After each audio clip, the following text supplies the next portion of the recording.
Baik, Assalamualaikum warahmatullahi wabarakatuh. Perkenalkan, kami dari kelompok Sistem Cerdas di sini akan mempresentasikan mengenai proyek ujian akhir semester dari mata kuliah Sistem Cerdas yang diampu oleh Ibu Riris Rulaning Tias.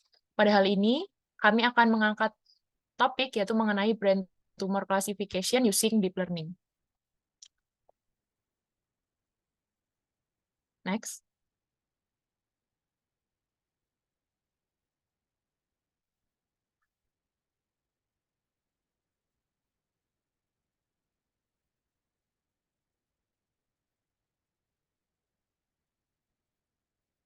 Kemudian berikut merupakan anggota tim kami, yaitu pertama ada Aisyah Alfawas dengan NIM akhir 011, Samantha Ismila dengan NIM akhir 036, Revita Novianti dengan NIM akhir 056, Marcella Aurelia dengan NIM akhir 058, dan Amelia Ananda dengan NIM akhir 060.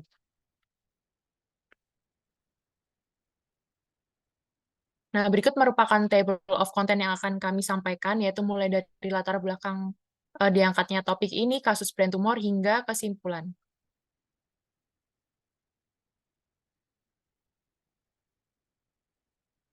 Nah, latar belakang dari proyek ini adalah di mana uh, berhubungan dengan penggunaan teknologi deep learning atau pembelajaran dalam jaringan saraf yang dalam prosesnya digunakan untuk mengklasifikasikan tumor otak. Nah, tumor otak sendiri merupakan pertumbuhan abnormal sel-sel di dalam jaringan otak, di mana diagnosis dan klasifikasi tumor otak merupakan tahap penting dalam perawatan pasien. Kemudian secara proses tradisional, pada deteksi dari tumor otak sendiri melibatkan evaluasi visual oleh ahli radiologi yang menganalisis citra pemindaian medis seperti MRI atau CT scan, yang di mana proses manual tersebut ini dikatakan cukup memiliki beberapa kekurangan, yaitu contohnya memakan waktu, mahal, dan juga rentan terhadap kesalahan manusia. Oleh sebab itu, pada hal ini dilakukan pengembangan menggunakan metode otomatis dan cerdas untuk mengklasifikasikan tumor otak menjadi kategori yang tepat menjadi kategori yang tepat dan penting dalam dunia medis. Kemudian dalam pengaplikasiannya, proses metode otomatis ini didukung oleh suatu struktur deep learning, yaitu di mana deep learning merupakan cabang dari kecerdasan buatan yang berfokus pada pembelajaran mesin melalui jaringan saraf buatan, yaitu pada konteks ini digunakan sebagai klasifikasi tumor otak berdasarkan analisis citra pemindaian medis. Kemudian jaringan saraf dalam deep learning sendiri dilatih menggunakan data-data yang dikumpulkan dari ribuan pasien dengan berbagai jenis tumor otak. Pada hal ini, data yang dikumpulkan, kami mengambil data dari open source yaitu Kaggle, di mana dapat mengakses beberapa data medis yang akan dilakukan pemindaian oleh deep learning. Kemudian pada proses pelatihannya, jaringan saraf ini dibelajarkan atau diproses untuk mengenali pola dan fitur khas dalam citra pemindaian otak yang berkaitan dengan jenis tumor tertentu, dan dapat digunakan untuk menganalisis dan hingga mengklasifikasikan citra pemindaian otak secara otomatis. Oleh sebab itu, tujuan dari pengangkatan topik ini dan juga penelitian atau simulasi melakukan klasifikasi dengan deep learning adalah diharapkan dapat menghasilkan diagnosis yang dilakukan dengan lebih cepat, lebih akurat, dan lebih efisien, sehingga dapat membantu dokter dalam perencanaan pengobatan yang tepat dan memberikan perawatan yang lebih baik bagi pasien dengan tumor otak.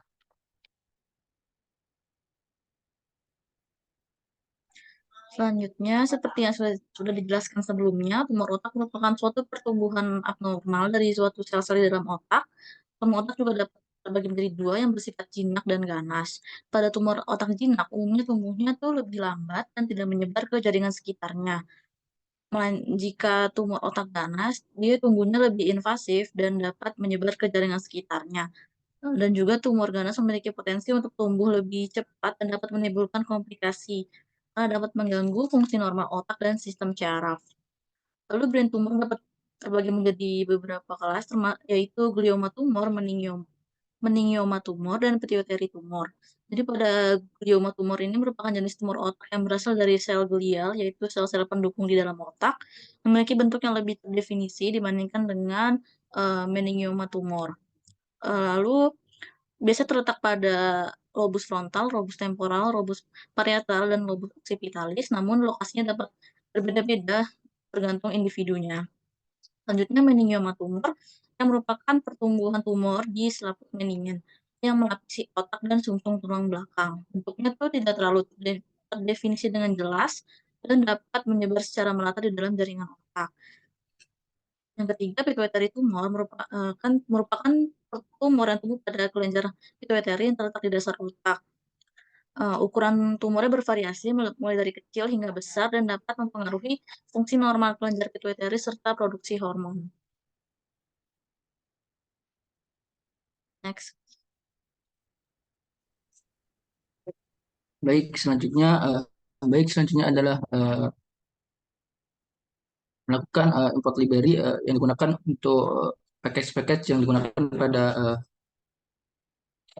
deep learning kali ini. Berikut ada library yang dibutuhkan. Selanjutnya dilakukan pre-processing data, di mana yang pertama adalah mengimpor Google Colab. Alasan mengapa kami menggunakan Google Colab adalah karena Google Colab dapat mengatasi runtime yang tiba-tiba error di tengah jalan, sehingga membuat waktu lebih lama untuk melakukan pelatihan model. Nah, bisa dilihat pada baris yang akhir ini, kita melakukan sebuah iterasi untuk menampilkan sampel image progress label dari tiap-tiap label kelas tumor ditampilkan dan diwakili oleh satu gambar tiap kelas.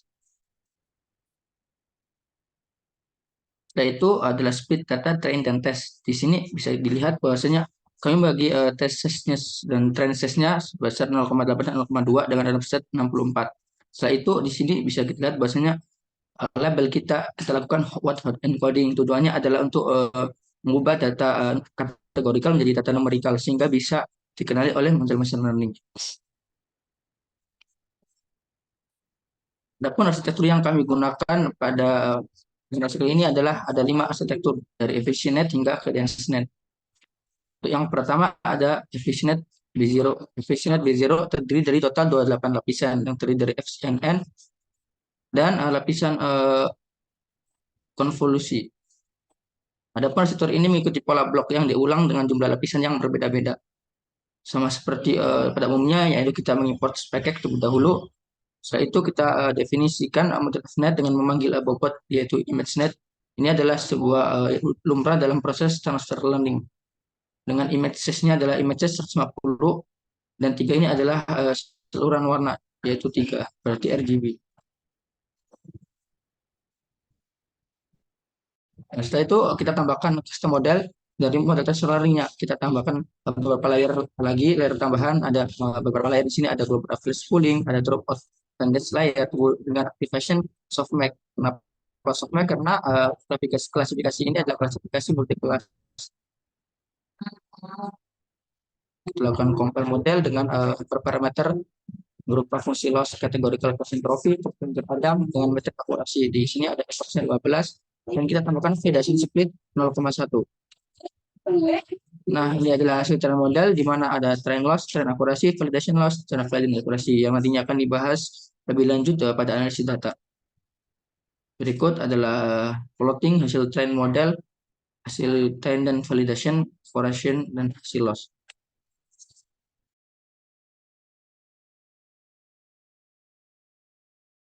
Kemudian selanjutnya untuk arsitektur yang kami gunakan adalah PGG-19 yang dimana PGG-19 ini terdiri dari 19 layer, yaitu yang 16 layernya itu adalah convolution layer dan 3 layernya adalah fully connected layer. Dan PGG-19 ini memiliki struktur yang sederhana dan seragam sehingga memudahkan penggunanya dalam implementasi pemahaman dan penyesuaian arsitektur.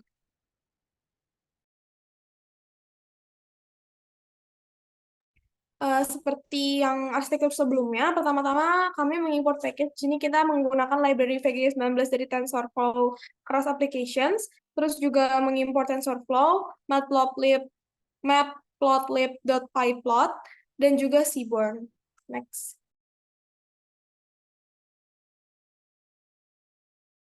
Kemudian di sini PGG-19 modelnya, pertama-tama di sini kita menentukan bobot awal modelnya atau pretrain modelnya dengan dataset ImageNet. Kemudian selanjutnya include top sama dengan false untuk menghilangkan top layer dari fully connected layernya agar dapat mengatur layer ini sendiri. Kemudian Kemudian karena include top-nya itu adalah false, input shape ini dapat di-customize yang dimana di sini input shape-nya adalah image size yaitu 150 dan terdapat 3 saluran input. Next. Selanjutnya, membuat base model atau custom model based on VGG 19 model. Yang pertama-tama, lakukan inisialisasi model berdasarkan arsitektur VGG 19. Dan di sini model VGG itu diberikan nilai output dari model VGG 19 yang telah dilatih sebelumnya. Dan output ini mewakili aktivasi dari layer terakhir pada model VGG 19. Kemudian layer ini mengambil rata-rata dari setiap fitur spasial di output sebelumnya, yaitu layer global average pooling 2D, dan menghasilkan vektor fitur dengan dimensi yang lebih rendah untuk mengurangi dimensi spasial output menjadi 1 dimensi. Kemudian selanjutnya, layer dropout itu digunakan untuk menghindari overfitting dengan secara acak menonaktifkan sebagian unit atau neuron. Dalam hal ini dengan tingkat dropout-nya itu adalah 0,5 atau rate-nya 0,5 selama pelatihan.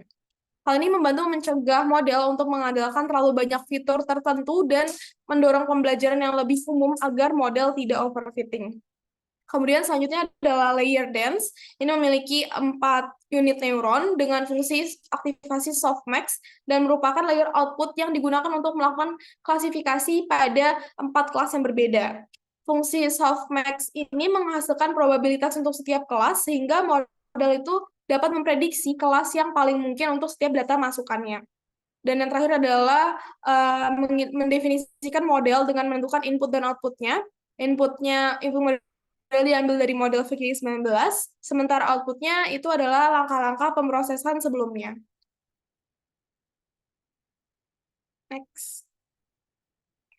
Kemudian selanjutnya model di-compile dengan menentukan fungsi loss-nya itu kita menggunakan categorical cost entropy dan optimizer-nya itu adalah ADAM dengan matriksnya adalah akurasi. Untuk categorical cost entropy ini cocok untuk klasifikasi multi-kelas. Sedangkan matriks yang digunakan adalah akurasi untuk mengevaluasi kinerja model selama pelatihan. Kemudian selanjutnya dilakukan training pada model, di sini menggunakan function model.fit. Dan di sini Xtrain ini merupakan data latih dan YTrain-nya merupakan label dari data latihnya.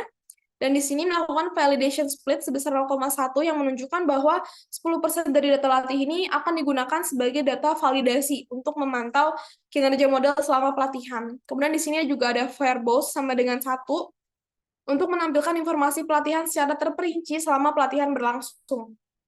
Dan di sini batch size-nya adalah 32 untuk menentukan jumlah sampel yang akan diproses sebelum pembaruan bobot model yang dilakukan.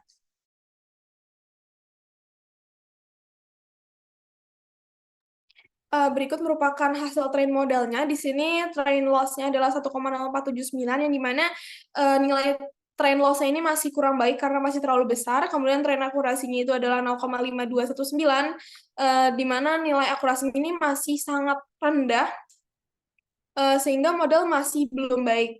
Kemudian validation loss-nya juga masih tinggi, yaitu 1,015, dan validation akurasinya juga masih rendah, yaitu 0,5992. Di sini juga dapat dilihat satu epoch itu berlangsung selama 1774 detik, sehingga cukup lama untuk satu epochnya.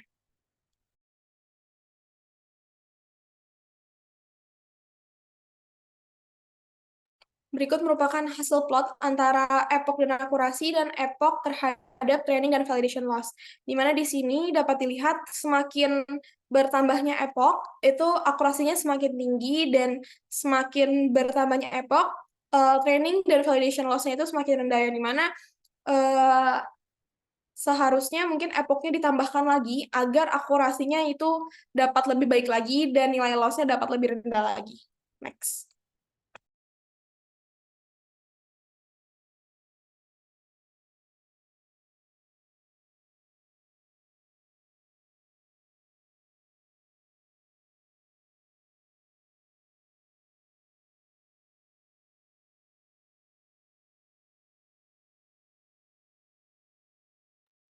Untuk selanjutnya yaitu arsitektur Inception P3, terdapat 48 neural networks. Lalu keunggulannya mengekstraksi fitur dari berbagai skala dalam gambar melalui penggunaan model Inception. Next.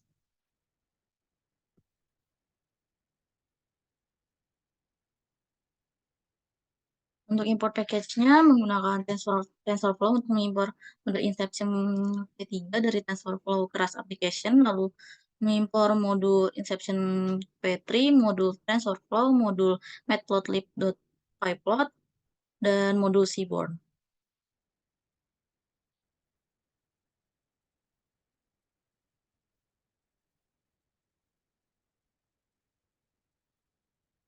Selanjutnya untuk model Inception V3 sendiri menggunakan bobot yang telah dilatih sebelumnya dari model Inception V3 pada dataset ImageNet, lalu top layer diatur sebagai false, lalu mengatur dimensi input dengan ukuran gambar yang diharapkan, dan 3 di sini merupakan jumlah saluran warna RGB.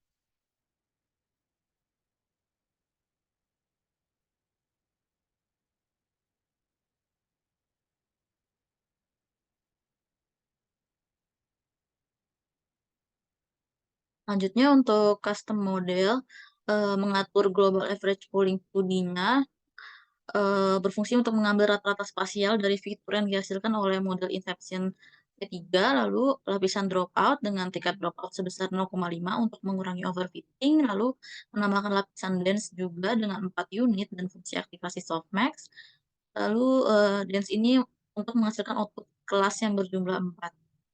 Next.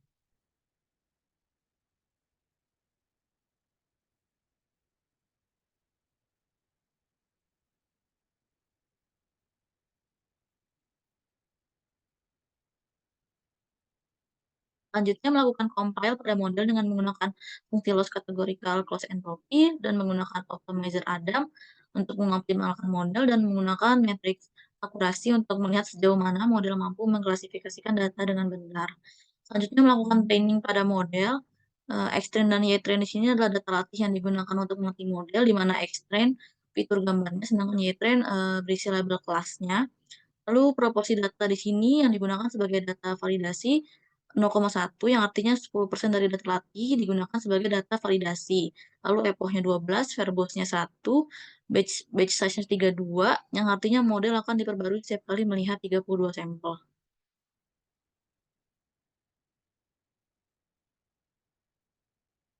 Next.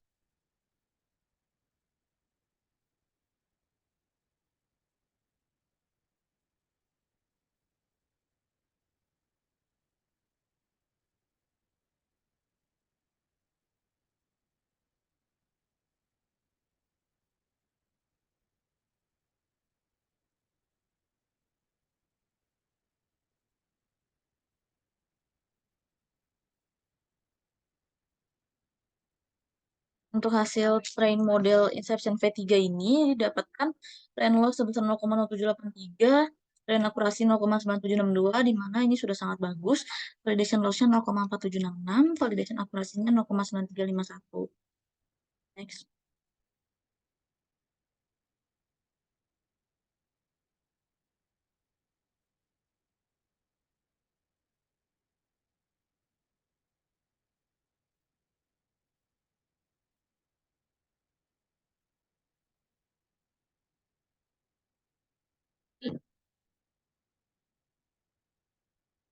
Dan berikut merupakan hasil train model Inception V3. Untuk penjelasan lebih lengkapnya akan dijelaskan lebih lanjut di bagian analisis.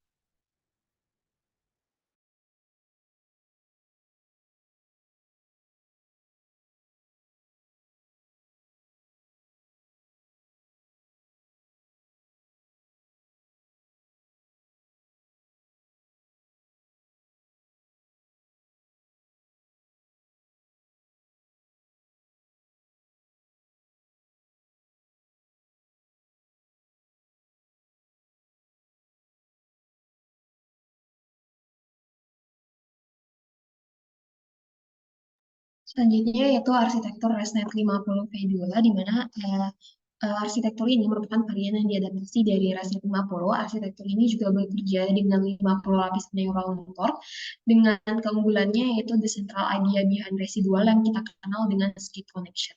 Dan blok residu digunakan untuk meningkatkan akurasi modelnya, dan arsitektur ini juga memperkenalkan struktur koneksi antar bloknya yang dimodifikasi untuk meningkatkan informasi antar bloknya. Next. Oke, baik. Yang pertama harus kita lakukan yaitu kita import package-nya terlebih dahulu yang kita butuhkan untuk membangun model dari ResNet 50 versi 2 ini. Next.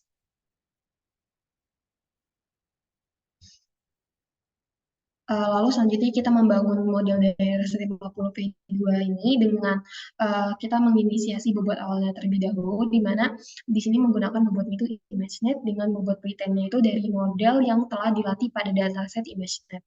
Dengan include top-nya kita buat false, digunakan untuk menghilangkan layer fully connected teratas atau top layer-nya dari model, sehingga kita dapat menambahkan lapisan custom-nya sendiri. Dan untuk input shape-nya sendiri, yaitu image size-nya 150, dengan 3 ini merupakan kernel dari RG. Next. Selanjutnya kita custom model based on the ResNet 50 V2-nya sendiri, di mana hasil dari model tadi kita tambahkan dengan lapisan global average pooling 2 dimensi untuk mengurangi dimensi spasial output-nya menjadi 1 dimensi. Lalu lapisan output-nya juga ditingkatkan sebesar 0,5 untuk mengurangi overfit. Lapisan dense-nya itu dengan 4 unit neuron, dan fungsi aplikasi softmax digunakan untuk klasifikasi multi-kelas dengan 4 kelas yang kita mau klasifikasi.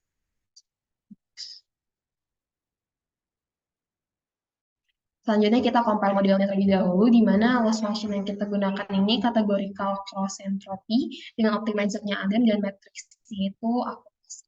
Dan lalu kita lakukan train modelnya dengan validation split-nya itu 0,1. Next. Selanjutnya hasil dari train modelnya, di mana train loss-nya itu sebesar 0,0579 dengan train akurasinya 0,9804, validation loss-nya 0,8586 dengan validation akurasinya 0,778. Next. Berikut hasil dari grafik antara EPO dan akurasi dan training validation loss-nya, di mana dengan banyaknya EPO, tingkat akurasinya itu naik, sementara tingkat loss-nya itu turun. Kurva ini juga mengungkapkan bahwa modelnya itu overfit karena akurasi trainingnya itu lebih tinggi daripada tingkat akurasi validasinya, di mana kurva validasi akurasi itu menunjukkan peningkatan yang tidak signifikan. Dapat dilihat pada grafik EPO dan akurasinya, pada EPO kedua, perbedaan tersebut itu sangat jauh. Di EPO terakhir juga perbedaan antara training dan validation akurasinya itu sebesar 20%, sehingga kondisi ini menyebabkan data ini overfitting, di mana model tidak dapat mengenali data yang tidak di library seperti pada training data. Next.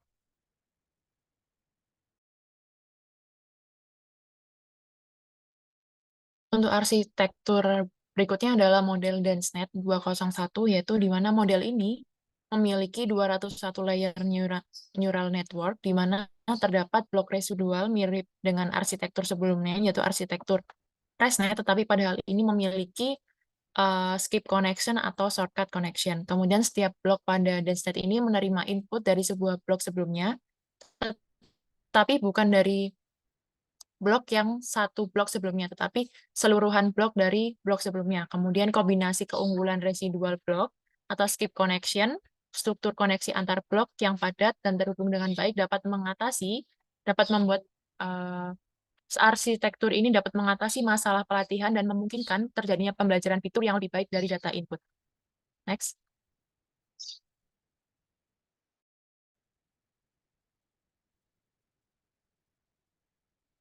Kemudian pada hal ini terdapat import package, yaitu untuk mengimpor beberapa fungsi yang digunakan, yaitu ada yang pertama TensorFlow, yaitu untuk mengimpor TensorFlow, kemudian Matplotlib untuk visualisasi plot, dan juga Seaborn SSNS sebagai tampilan untuk mempercantik atau memperindah dari tampilan yang dihasilkan. Next.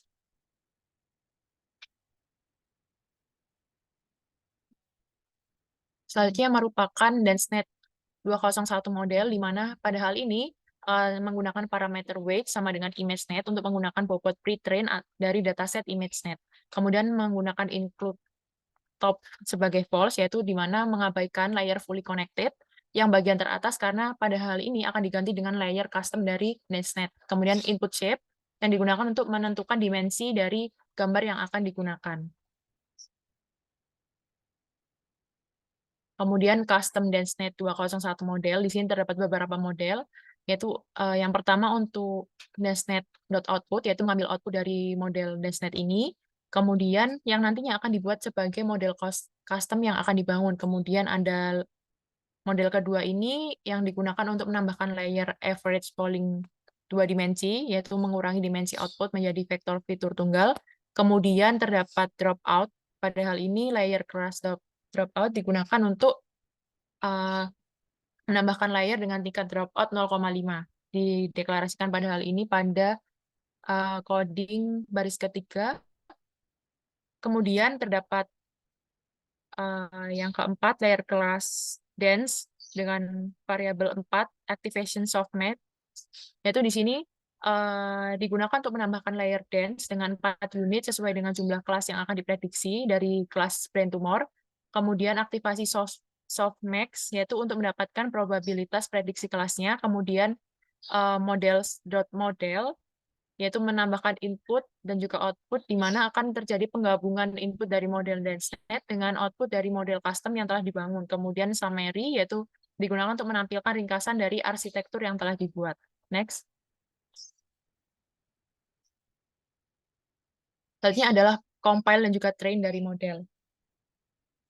Nah, pada hal ini, terdapat model DenseNet compile untuk matrix, dan juga optimizer, yaitu di mana untuk mengompilasi model dengan menggunakan fungsi loss kategorikal, optimizer Adam, dan juga matrix akurasi. Kemudian ada history, di mana history ini digunakan untuk melatih model menggunakan data pelatihan, yaitu data pelatihannya berupa X-train dan label Y-train dengan validasi sebesar 10% dari data pelatihan. Oleh sebab itu, model akan dilatih selama 12.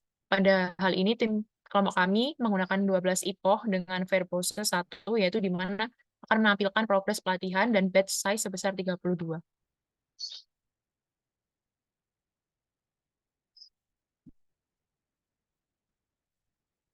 Kemudian terdapat plot training dari model, di mana plot training ini digunakan untuk membuat figur dan juga akses untuk menampung plot, di mana terdapat PLT subplot 1,2 fixed size 14.7 ini, di mana untuk membuat satu baris dan 2 kolom yang menampung 2 plot, di mana fixed size sendiri 14,7 digunakan untuk mengatur ukuran dari frame yang akan ditampilkan. Kemudian mengambil nilai akurasi dan loss dari history DenseNet. Pada hal ini, untuk proses pengambilan nilai akurasi dan loss didapatkan dari history DenseNet yang dideklarasikan pada kode sebelum ini, di mana pada hal ini terdapat beberapa pemrograman, yaitu train AS atau train accuracy, kemudian train loss, validation, kemudian validation loss juga. Kemudian pada hal akhir ditambahkan suatu pemrograman untuk menampilkan teks pada figur, yaitu dengan fix.text, yaitu akan ditampilkan IPOH dan lain sebagainya.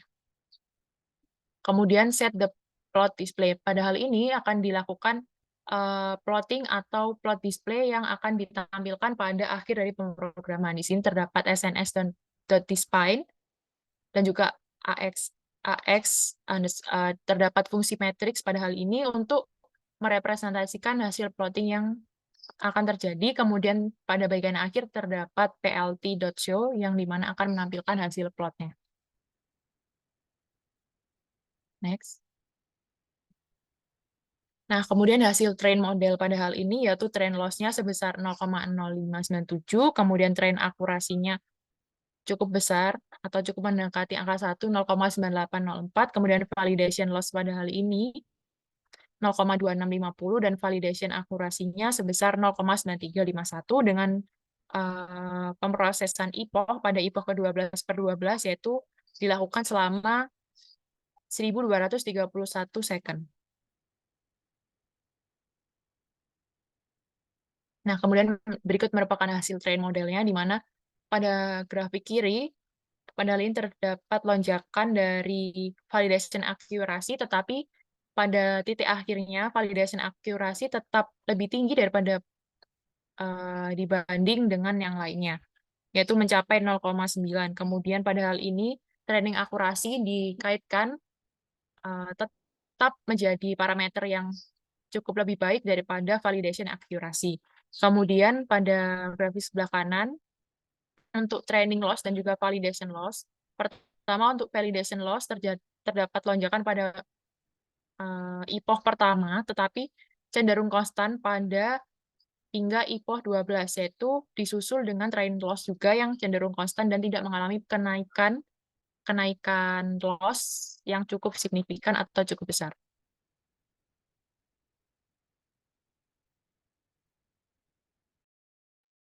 Kemudian selanjutnya analisis hasil yang dimana untuk train akurasi sendiri pada efficient net B0 itu mendapat nilai akurasi yang paling tinggi yaitu 0,9889. Sedangkan pada VGG 19 itu memiliki train akurasi yang paling rendah yaitu di 0,5219.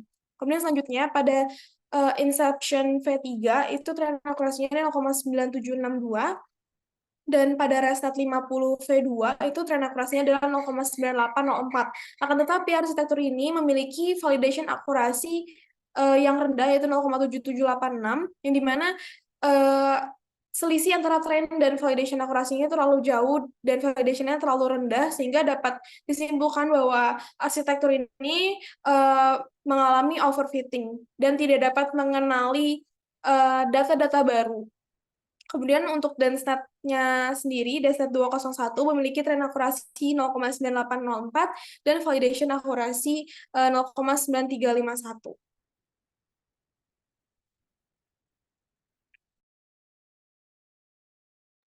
Selanjutnya dari chart ini dapat dilihat bahwa metode VGG 19 itu melakukan training lebih lama, yaitu satu eponya itu bisa 25 second per step-nya. Dibandingkan dengan metode-metode lainnya, VGG 19 itu lebih lama sehingga komputasinya yang dilakukan itu lebih berat. Dengan akurasi yang didapatkan sebelumnya, yaitu akurasi efficient net B0 itu lebih tinggi dan kecepatan trainingnya juga lebih cepat, maka pada klasifikasi ini metode efficient net B0 itu dapat menjadi solusi. Next.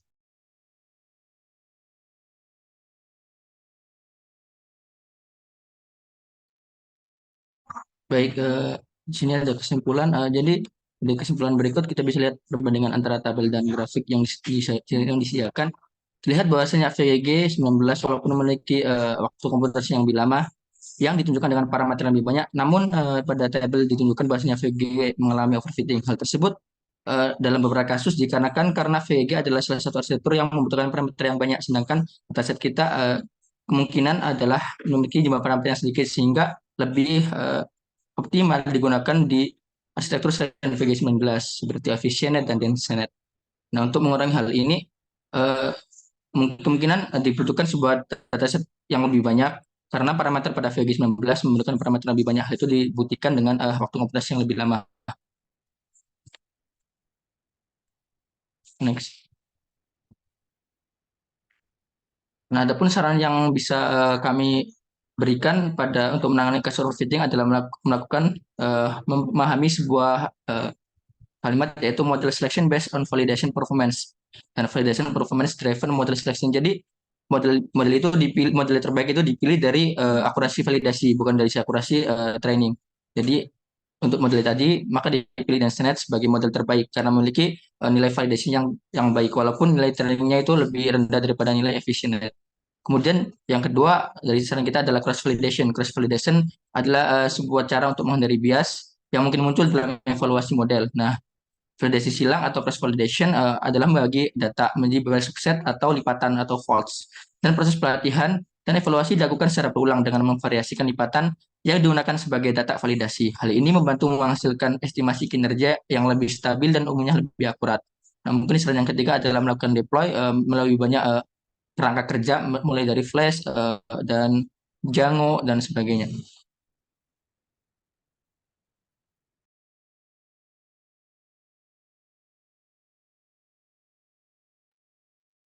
Baik, sekian presentasi dari kelompok kami.